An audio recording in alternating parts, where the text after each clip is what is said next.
انتبه إذا كان خطك بيمسل أو ترك تيليكوم، لأنه على غرار شركة توركسل. هدول الشركتين طبعا هن شركة واحدة، بعتوا رسالة تحذير للمشتركين الأجانب، مفادها بأنه راح نوقف خطوطكم إذا ما قمتوا بتحديث البيانات. طبعا أنا قبل هلا عملت فيديو شرحت فيه كيف الخطوات لشركة توركسل، وعندي أيضا خط ثاني كنت عم بستنى توصلني الرسالة، وهلا فعلا بعد ما وصلتني الرسالة عملت كل الخطوات كل الإجراءات، والحمد لله تم الموضوع بنجاح. وراح أشارككم التفاصيل لحتى تعملوا نفس الخطوات وتحلوا الموضوع بدون ما تروحوا على أي مركز. أول شيء من الرسالة اللي وصلتنا على تليفوننا من بيمسل أو ترك تيليكوم، مثل ما لا شايفين في رابط أزرق بالوسط، إذا ضغطنا عليه بننتقل للصفحة اللي بعدها اللي هي بدنا نحط فيها رقم الهاتف تبعنا وناخذ الشفرة. لكن في حال الرسالة ما وصلتك، فيك تدخل عن طريق برنامج بيمسل أو ترك تيليكوم اللي موجود عندك، بتلاقي رسالة تحذير على الواجهة الرئيسية، بتضغط عليها بياخدك لنفس الخطوات. يعني فيك تدخل عن طريق الرسالة أو فيك تدخل عن طريق البرنامج، الخيار لك. أول شيء يا جماعة بعد ما ندخل على الرابط بيطلع لنا هي الصفحة، بنحط رقم التليفون وبنحط إشارة صح وبنضغط على جريش ياب، بيوصلنا الشفرة على تليفوننا، بناخذها وبنحطها بالمستطيل وبنضغط على الدوامت. بعد ما نضغط على الدوامت رح ننتقل للصفحة اللي بعدها. طبعا الصفحة اللي بعدها بهذا الشكل بتطلع فيها، مكتوب فيها رقم الكملك تبعكم ومكتوب تحت التاريخ اللي عم نعمل فيه هذا الإجراء. هون طبعا انتهى شغلنا، لكن بقى بدنا نكمل بالبرنامج اللي بعده اللي هو جود شبيل. طبعا هذا البرنامج ضروري مثل برنامج اي دولت، يعني فيه كتير اشياء ممكن تعملوها من هذا البرنامج. هلا هي الواجهه الرئيسيه للبرنامج، بدنا نضغط على جريش ياب.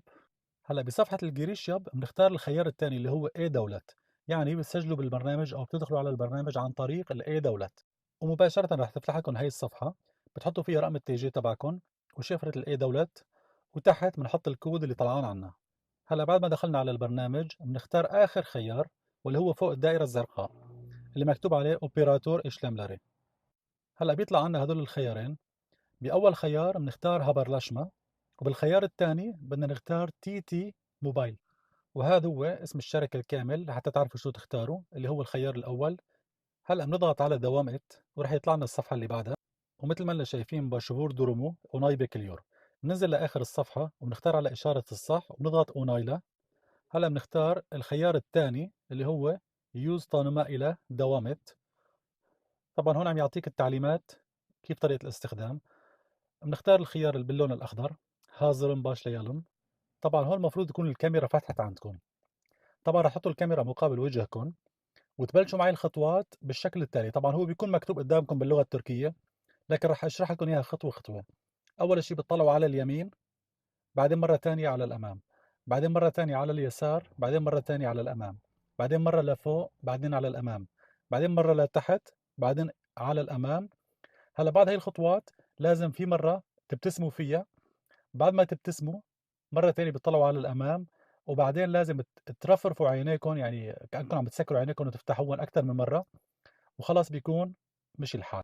وبيطلع لكم صفحة بهذا الشكل باشفورو ونايلاندي.